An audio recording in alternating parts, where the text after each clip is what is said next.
Hello and welcome to the Lazy Gardener. Today I'm going to be potting some purple sprouting broccoli, a bit of brassica today, and not hopefully feeding the mouse. So our purple sprouting broccoli, and I also I've got to plant up. Oh, these have all fallen out. Oh, one for the mouse. Some of my lovely cauliflower.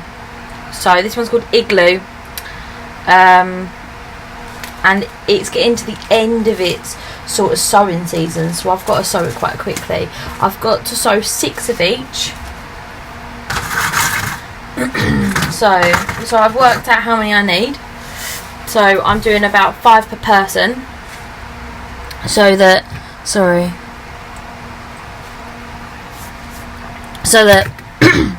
we have enough to hopefully feed us for a year.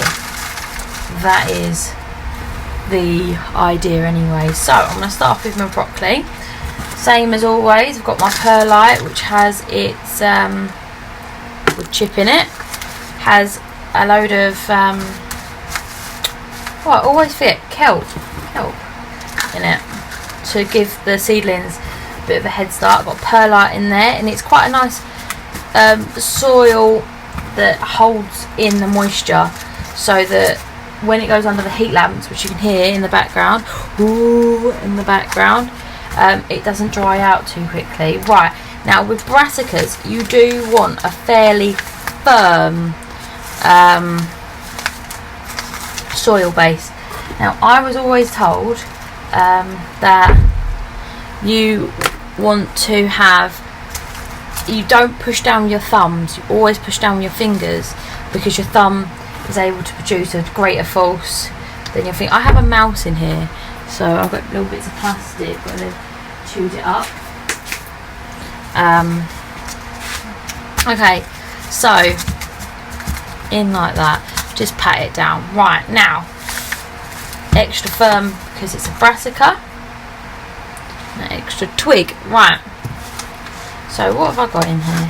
Now I've got some calabrese, which I was told was not really an actual broccoli, but I don't want to do that one. I prefer the sprouting broccoli. So here, what's this one? Oh, some more purple sprouting. This is normal sprouting broccoli. No, purple. Right, so I've got my trusty seed packet, which I'm going to go ahead and throw across the floor. Same as everything, right? This one, these have been really reliable, so I'm only going to put one in. Why waste the seed, I think. So if you look at them, they're really tiny little balls, so they're really easy to fall. Almost did it then. So you just fake nails help. Just get like that. I find that they get stuck up my nail, which is annoying. And you really want a nice firm bedding with these ones.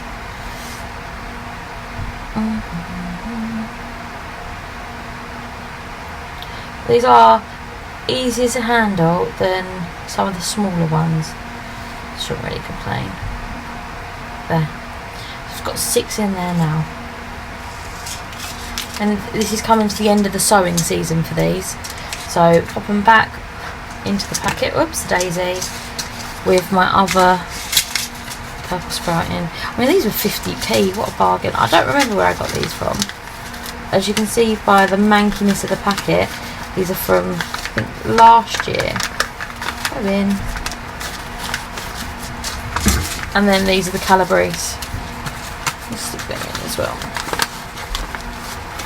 Haven't actually grown a calabrese yet, but they're in there just because they were cheap. So I'm back in the hopefully mouth-proof packet, and then back in the tin. Okay, so the next up, I want 6 of the, I think I'm going to do 3 of the Igloo and 3 of whatever these are. What are these? Romaniso. And I've got some also. What have I got in here?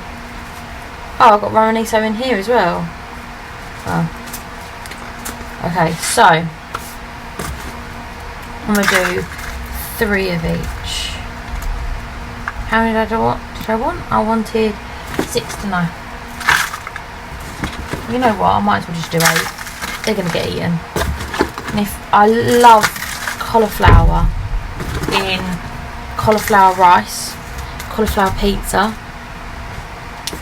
cauliflower garlic bread. Oh, all my cauliflowers last year came out so nice. I did snowball last year, and they came out really lovely. This is more of that mouse. Yeah. Plastic. They came out really well last year. I lost one. The head decided to go quite strange, so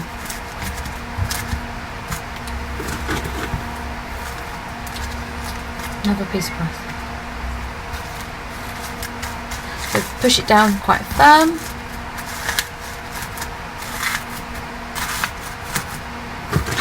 You can hear my little, oh my god, look at this plastic. I hear my little girl shouting in the background, and she might come in.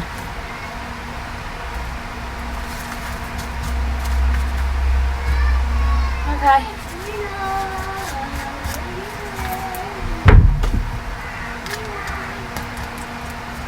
Second breakfast time. Okay, so make sure you get a nice firmness on there, and then what you want to do is you take, oh, I've got more. Oh, how exciting. Lighten violet. I'm going to try some of these violet ones. Yeah, why not? Oh, okay. So I'll do 3 of these. Don't know how well they'll go. 1 in each. You can't really notice all these, but I have noted that if you, and then these are going to be the igloo. If you put your cauliflower closer together, you get smaller heads, and if you put them further apart, you get bigger heads. That's the only sort of difference I've done. But to be honest, I think last year I went for small heads, so I'm going to do a mix of it this year. But I'm only doing the Brassicas in the winter because I just find they grow so slowly. I might as well just plant them under cover and have them grow in here until I need them.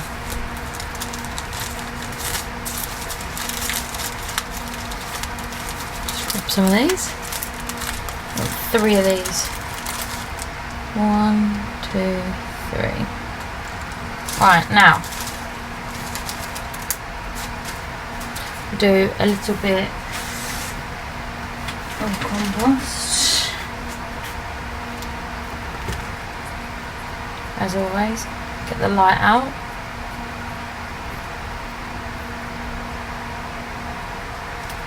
They do like a firm base, so do put a bit extra than I would in any other sort of vegetables. Just push them down like that. They do like to be firm. They like the stability of the firm base.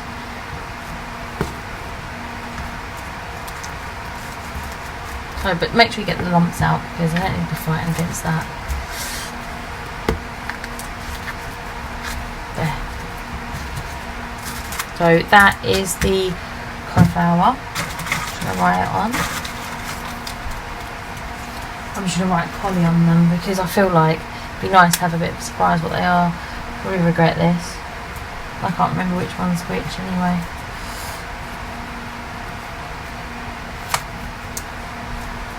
And then these are broccoli. I only grow purple sprouting broccoli, so I don't need to say that it's purple sprouting. I know it is. Right. Sprinkle, sprinkle.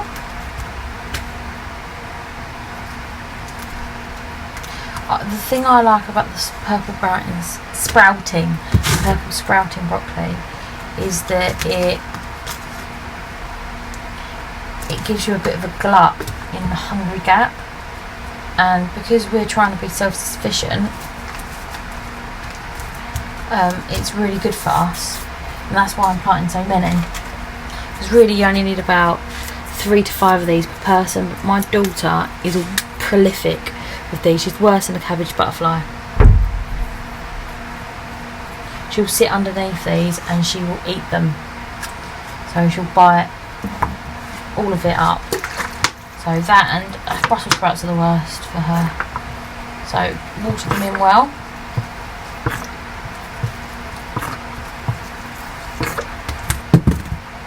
Water these bad boys in. Run through a little bit, and then these are going to be off to the cupboard. Just check them every day for little seedlings. As soon as you see a little seedling poke through, stick them under the lamps or in the greenhouse or on a sunny windowsill so that you have them. And then what I'll do is when I get a gap in the garden, probably in a couple of months now, when these are bigger, I'll keep potting them on until probably coming up to the first frost, and then I'll plant these underneath my tomatoes so that when my tomatoes are going to get cut, and I'll cut them early because I got blight last year, so I pushed it a little bit too much. I'll put these under, so hopefully it's a better year for my tomatoes, although I mean I've just run out of tomatoes and it's May that I grew, so I'm hoping to do a little bit better than last year, but I can't really complain.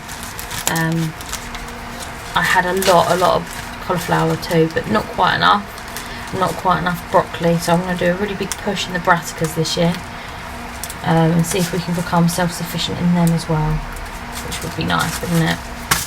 And I've only got I did have quite a large garden, but we decided to put a shed at the end of it, garage at the end, so that's where all my grass is there. So yeah, I've only got a medium sized garden, so it'll be interesting to see if I can